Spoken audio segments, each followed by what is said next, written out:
Thank you for tuning in. Our next presenter is Mr. Russ McMeekin with mCloud. Please go ahead, sir.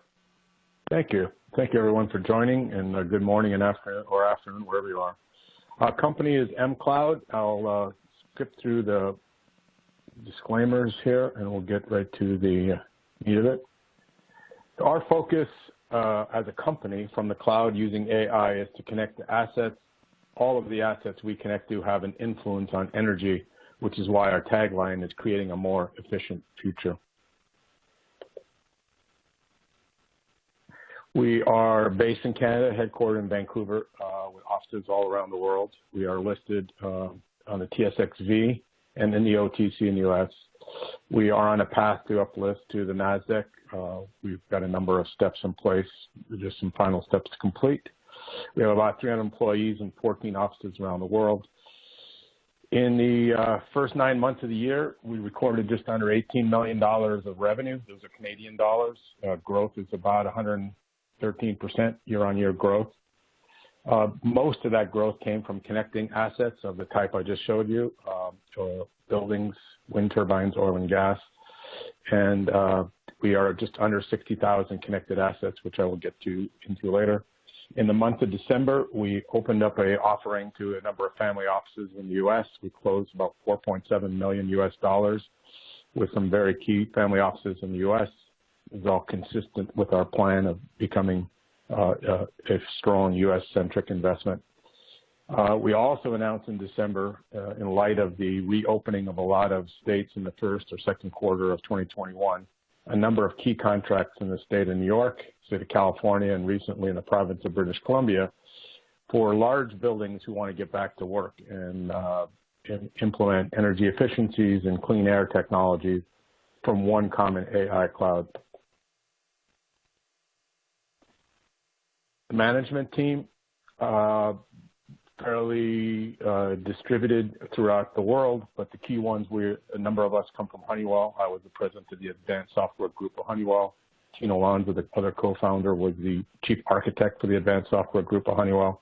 Dr. Patrick O'Neill and Jim Christian, who you see on the slide, also came from the Honeywell Research Group and Software Group.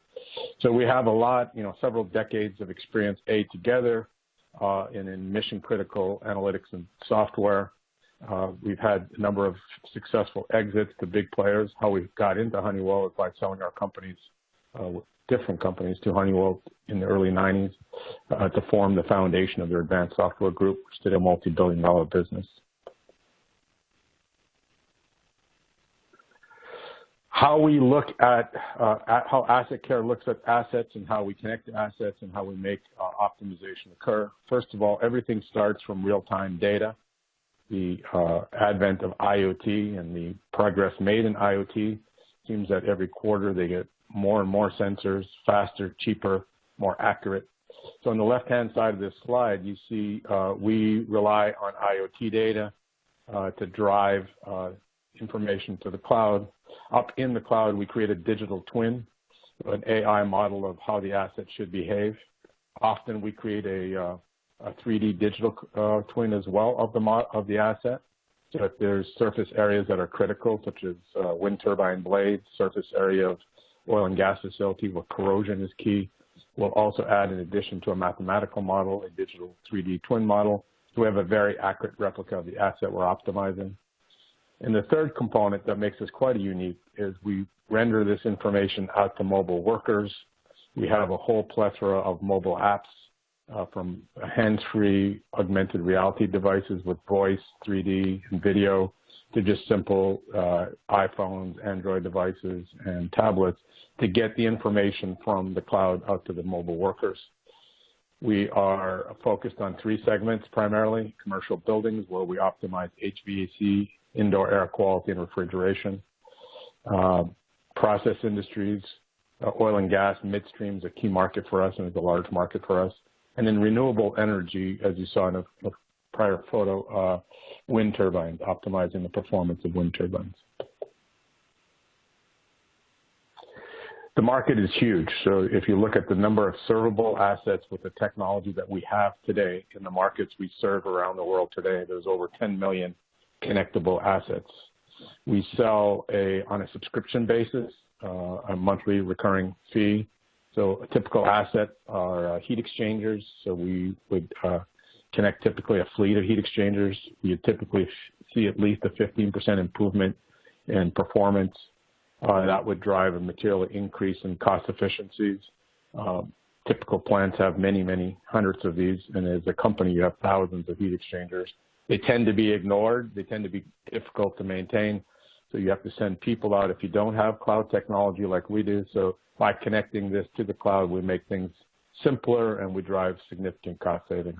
Wind turbines are the same. We drive improvement in AEP from two aspects. One is by optimizing its performance. Often our engagements start with drone data that takes photos of blades. We use AI to interpret the data from the blades to drive results that show where there is compromise to the blades that require repair that compromises the performance of those turbines. We're doing thousands of those in China, and now we recently won a contract in Europe with a major operator in Europe. So that's we're seeing pickup there. And then, as I mentioned before, rooftop units, where we tie rooftop units to the cloud. We look at their performance, and we drive energy reduction. And at certain times of day when energy are at peak, the economic reduction of kilowatt hours can be quite substantial.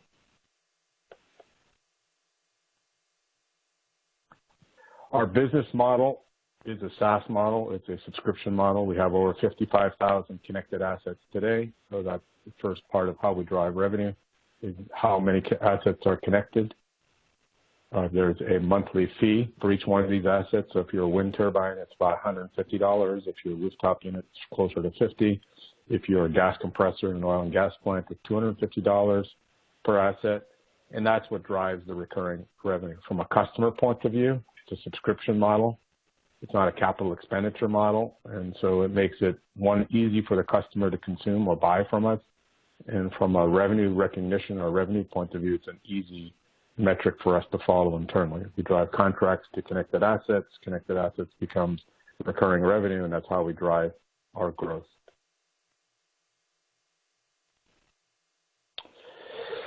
Again, here's a photo of workers out in the field that are seeing everything that needs to be known about the asset as they're out doing their work. So connecting assets to workers is a key component of our strategy. I'll show you in the next slide just the magnitude of size of the market. You can see the servable, obtainable market. This is just assets that we serve in markets that we serve. This is not just pulling something out of a book here. This is real segmentation of real customers. There's about 24 million connectable assets. Within that fleet of assets around the world, there's about 2 million connectable workers. And within the asset base, there's approximately 315,000 assets that would fit the criteria for a 3D digital twin. So if you put all this together as a market we can serve, that's about a $24 billion market. And today, as I mentioned before, our year-to-date revenues is just under $18 million. So there's a very significant amount of growth here that can occur within this very large market. A key customer of ours, and one of our customers that has had a 3-year contract that has renewed, is Bank of America. They have over 3,300 branches in the United States. Each one of them are connected to the cloud.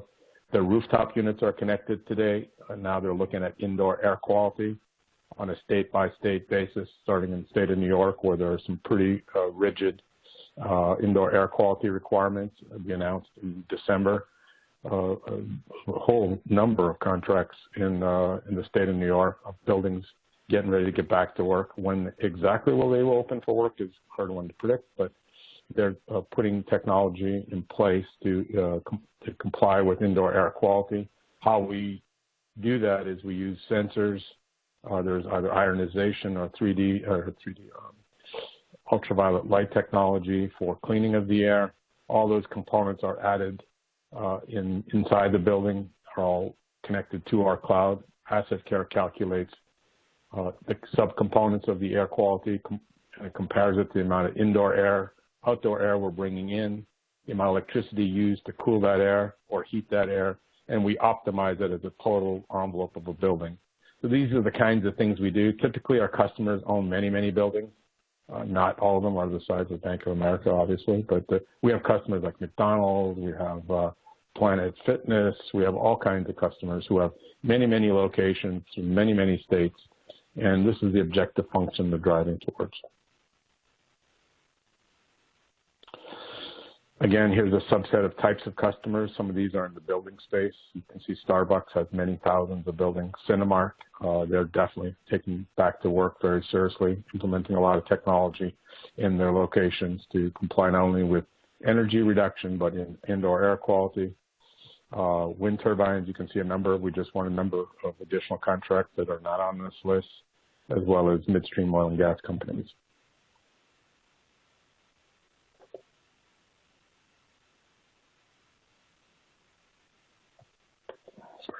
We're hung up here.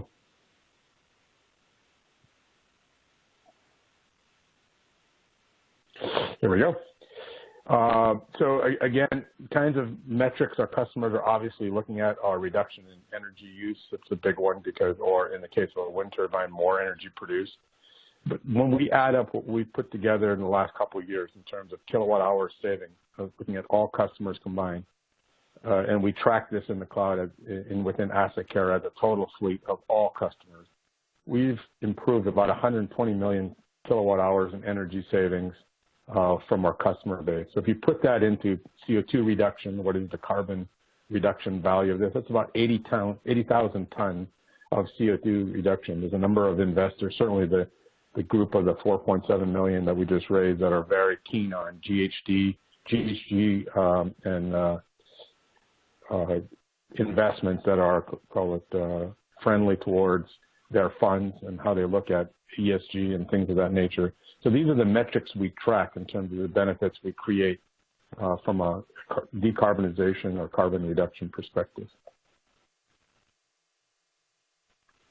Over to financial highlights, as I mentioned, first 9 months we did 17.7 million Canadian dollars versus last year, about 8.3. Was pretty heavily weighted towards recurring asset care, so gross margins grow from where we were last year to the gross margins we are this year. We see that trend continuing. We had hoped to be at 70,000 connected assets at year end. With COVID restrictions, we did not achieve that. We're just under 60,000. However, that backlog of contracts carries over into 2021, plus the new contracts we booked in Q4, primarily in December. We saw a lot of activity in December. We're seeing a lot of activity picking up in January. So as things open up, we'll be able to turn that contracts into revenue by connecting these assets throughout the year, and that will drive recurring revenues. In the fourth quarter, we closed last year an additional acquisition that gave us more enterprise and more connected worker-centric applications. It also came with very large who's who customers in the LNG and oil and gas space. Woodside's owned by Shell. Shell's a big player in the oil and gas and LNG space, so that brought us some pretty large customers, which we're starting to see the benefit, or we're definitely seeing the benefit of this going into 2021 with these larger enterprise customers. Gives us a footprint in Southeast Asia and Australia, where there's some significant customers in this space. So on a global basis, we're pretty well positioned to go after the markets that I identified in prior slides.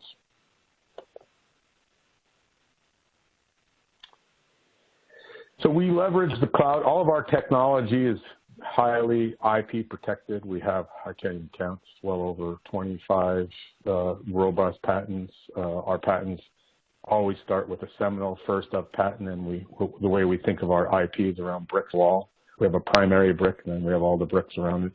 So we have a lot of them in digital analytics. As you can see here, 3D representations of the asset, so we can take it beyond just an AI model, but a 3D representation model. We push that data out to the cloud. Using AI, we use natural language AI. So these workers are out in the field speaking in natural language, hands-free, accessing a plethora of data related to these assets. So it's a complete paradigm shift in how assets are managed, how assets are optimized in real time, and that's taken off quite nicely. If you look at the roadmap to the 70,000 assets, of which we're carrying over, some of that is backlog that we didn't implement in 2020. This is the kind of the mix of asset types between buildings, connected asset, oil and gas assets. The connected wind number actually grew quite considerably from this slide, so we're much higher than we were when the slide was created in the wind space, and that's picking up quite nicely, primarily in Europe.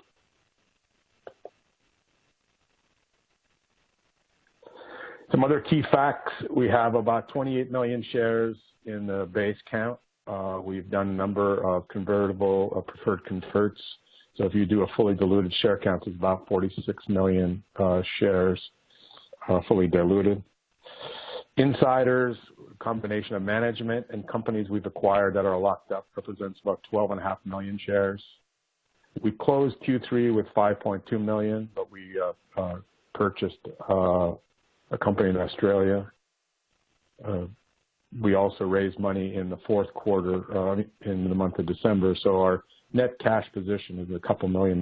We have just raised about $4.7 million US. So we're pretty happy with our cash position. Our employees, again, about 300 employees with offices around the world. So we're well positioned to go after what is a very large market. Last but not least, however, we've set ourselves some pretty good targets. Of the 10 million connectable assets, we believe is very achievable within the next 5 years to achieve 500,000 connectable assets, which would yield about a $400 million recurring revenue base for the company. And that would definitely, if you use very, very conservative multiples of, just a couple times, you're looking at a couple $2 billion business. So that's the target we have. So we need to get from just under 60,000 connected assets at year end to 500,000 connected assets within the next 5 years, which of the customer logos we have today, you would get to about 500,000 connected assets that they own today. So that is a very achievable goal, and that's the game plan. So on that note, that is the last slide of this prepared presentation. I see there are a couple questions here. Wayne, maybe take some questions.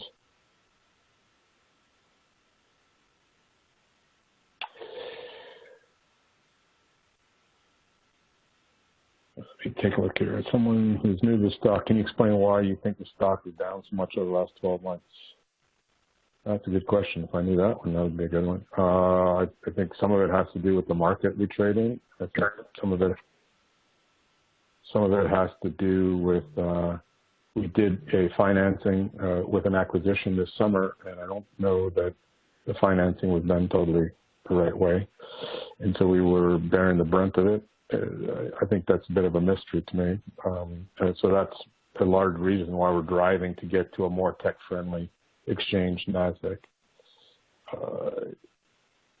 Hey, Russ, I'm on now. I'm sorry I was muted. Can you hear me? Yeah, I can. I'm just going through. There's 3 questions here. Yep. Second question. Yeah, so, these are all good questions, and they're typically around financing, Russ. And so the next one was based on the cash on hand. When do you anticipate any additional financing? And I think partly your response to that would be that this financing is intended to get you to cash flow break even. Is that correct? It is, but there is other kind of, as we said in the press announcement, there are other tranches, smaller tranches with some family offices that are closing. So I think we want to kind of steer away from that. But once it's done, we will definitely, the answer is yes to what you just said. But as our press announcement suggests, there's a couple other family offices that over the Christmas holidays took a pause appropriately. And so now we're just going to close those.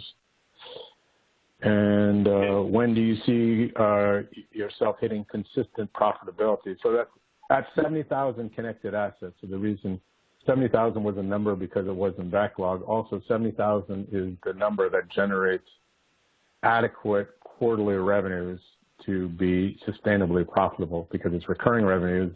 Once you're there, you should never look back. So, so that answers that question. There's a bunch more. Let me refresh this. And what's the timing on getting to that 70,000 based on your estimates today?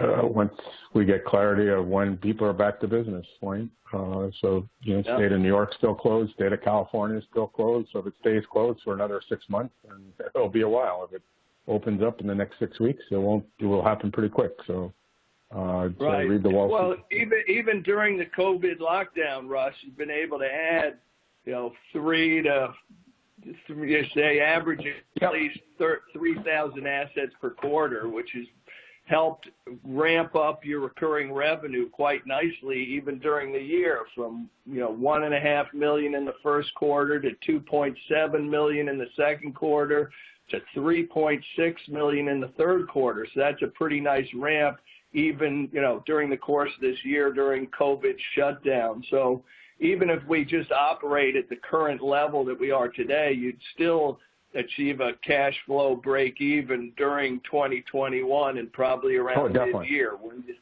Yeah. Definitely. Just by harvesting and plowing through. What we're hoping for is a much higher velocity than that. But yes, there's no doubt. Using, call it a Q3, Q4 velocity, which we still saw growth again in Q4 of adding assets, you would get there. But our ambition is for this to pick up and go really quick and get there really quick. So that's our ambition. So. Right.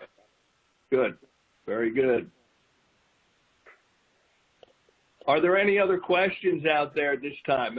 I think that covers most of the questions that we have right now, Russ. I just see a couple more popped up. I think some of the same. Oh, wait, I need to refresh it. We don't have that much time left. We have to be off here in 3 minutes. So what are the 1 or 2 things investors should look for in 2021? I think there's one thing you should look for. Is connected assets. So as we connect more assets, you'll see more growth. So looking at the velocity of connected assets is very key. That's the metric that drives everything. The margins on the connected assets are brilliant. The contracts are no less than 3-year contracts, so they're recurring revenue by definition. And when you get to 70,000 connected to the second thing, when you get to 70,000, you'll see recurring profitability. So that is the most important metric of all, is the connected asset. To that question, how sticky is the revenue? Well, the minimum contracts are 3 years. That's another question. So they're very sticky. But the data we save in the cloud is like your healthcare data of a human, but in this case of an asset, and the AI model that accurately represents and over time gets more accurate. So at the end of the 3-year contract, the likelihood of cancellation is very low because the value of the AI model and the data is more valuable than the cost of the software. So we don't see a high attrition rate. We have never seen attrition, but we're not assuming a high attrition rate at all. So therefore, we expect this to be a trend that after 3 years, people will re-up their multi-year contract. So I would say to the question of how sticky, the answer I would give is very sticky. And how would it be for your competitors to move to a competitor? Our data is useless if you don't have the data that the customer owns is useless without the model. It would be like an MRI of a human without the technician or the doctor to have interpreted what the MRI says. So for a competitor to just step in and use the data, it's pretty useless without the model, and we own all the models. So I think that's the nature of that question. Yeah, there's one, maybe if you have time for one more, Russ, there's one on what was our SaaS run rate for Q3, and how does that compare with the revenues that we discussed? And just in Q3, I'll go over that. We had asset care initialization revenues of $1.6 million. The asset care over time revenues, which is the recurring stream, was $3.6 million. And then you still had almost $1 million in engineering services for the quarter. So that's the total revenue there. And then the question carries on, and how does that compare to a TCV, total contract value basis? And maybe you can talk to that, and I think you've mentioned TCV during the presentation. Yeah, so we've announced a number. We had carried over a TCV of about $40 million, $40 million into 2021. And the number you just put forward as SaaS, just round numbers, about $4 million of SaaS in Q3. That will grow in Q4. So I think that answers the question of the TCV and the SaaS. So there's a lot of room to grow the quarterly SaaS, I think is what the question is. Do you have enough TCV to materially grow the SaaS component of the revenue? And the answer is yes. Very good. I think we are now at the end of the allocated time Wayne. So without any, we'll just call it end of the presentation. Great. Yeah, and thanks everybody for listening in, and be glad to follow up with any of you. You know how to reach us. Thanks for your time. Ladies and gentlemen, this does conclude today's mCloud presentation. Thank you for your participation. You may now disconnect.